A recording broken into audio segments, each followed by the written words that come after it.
Alright, so part 2, it says writing equations. Let's see if I can fix that a little bit. Okay, it says write an equation that matches the described transformation or graph. So we're going to start with number 8.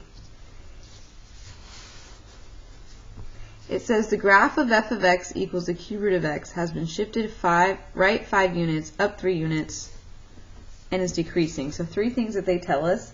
Let's first define what decreasing means. So what I tell my kiddos is when you're looking at a function and you're reading a graph, you always read a graph like you read a book. You read it left to right. Super important. So like, let's talk about our previous parent functions that we've learned, right? Absolute value of x, right, looks like this, and then y equals x squared looks like this. If I did a line, right, with a negative slope, maybe y equals negative x. I'm just drawing a quick little sketch. We just learned about the cube function. So x cubed kind of looks like this. And then y equals the cube root of x. And so the cube root of x looks like this. Here's just my little sketch. So when you're talking about increasing and decreasing, you read your graph left to right, and you imagine if you're going uphill or downhill. So if you are going downhill, you are decreasing. If you are going uphill, you are increasing. So imagine you're, walking, and your pen is you. You read the graph left to right. Right here, I am going downhill, right? Downhill. You're going down a mountain, so this is decreasing. And then I decide to go uphill, so that would be increasing. Again, order matters, so it's left to right. Same thing with my quadratic function right here, my square function. I am decreasing first, and then I am increasing. Now, if you have a line with a negative slope, I would be decreasing this whole way in this scenario. So that's decreasing. Here, if I start left to right, for the cube function, I am increasing the whole way. So I'm going uphill, so this would be increasing. And then same thing with my cube root function. If I start left to right, I am increasing the whole way. So this is increasing. So in the scenario they gave us, it's been shifted right 5 units. So if I draw like a little sketch, guys, I'll do number 8 right here. It goes right 5 units. So 1, 2, 3, 4, 5. So I'm here, and then it says up 3 units. So right here, this is now our vertex right here. And it says it's decreasing. So normally our cube root function is increasing, but they want it to be decreasing. So what I'm going to do is I'm going to go ahead, this is like my new x-axis right here. I'm going to go ahead and make it decreasing. So I want to make it look like this. Just like that.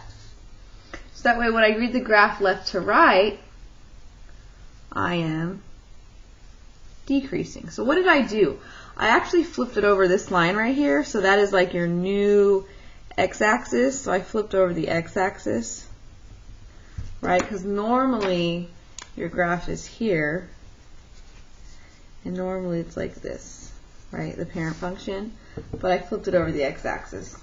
Now what happens, you're like, wait, what if I would have done it over the y-axis? Let's figure this out. Well, if I had my parent function again, do a little side note,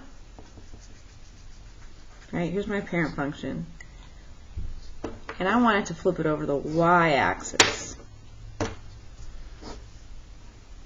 What would this graph look like? Well, this part would go over here, right? This is the y-axis. This part would go this way, so I'm going to go ahead and flip it. And then this part would go over here, so it would look like this. Do you see how no matter what, whether I flip it over the x-axis or the y-axis, they're going to look the same, right? And so they're decreasing both ways. So you actually, in this case, because they didn't tell us, it's not multiple choice, you get to pick which axis you want to go over. You're going to get the same answer.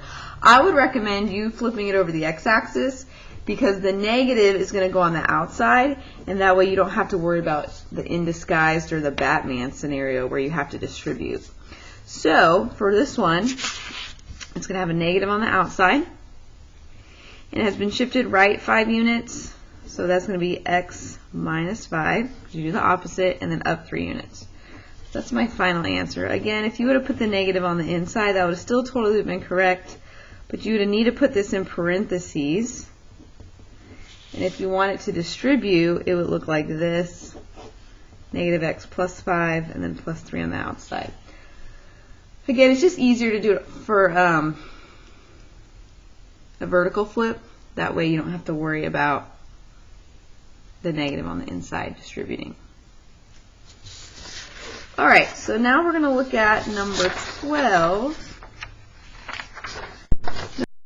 Number 12, they gave us a graph right here. Zoom in just a little bit. And this is the cube root function. So y equals the cube root of x, right? And your vertex, that's your h and that's your k, they tell us right here is 2, negative 3. And so just by looking at it, it looks like I go right 1, up 1, right, from our parent function. It looks like your vertical stretch is 1, but I like to double check always. So the other point, x, y, and I can use any point, but I'm going to pick this point, 3, negative 2.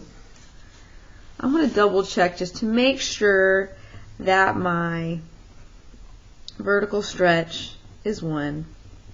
So I'm going to plug it into my handy dandy general equation. Plug in what you know. Your y is negative 2. Your x is 3.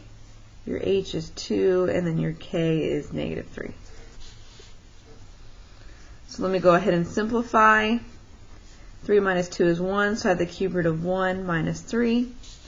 You're going to do this part first. The cube root of 1 is 1 because 1 times 1 times 1 is 1. And a times 1 is just a. And then the last thing I'm going to do is add 3. So we can clearly see my a was 1. I was correct. That's my vertical stretch, is 1. Woohoo! So that makes this problem a little bit easier. So when I'm writing this equation, it's going to be y equals the cube root of x, right? 1's in the front. And then it's opposite, so it's going to be x minus 2 because we went right 2 for our vertex. And then we went down 3, so that goes on the outside, so it's going to be minus 3, just like this. And that's going to be our answer to for our equation for our graph.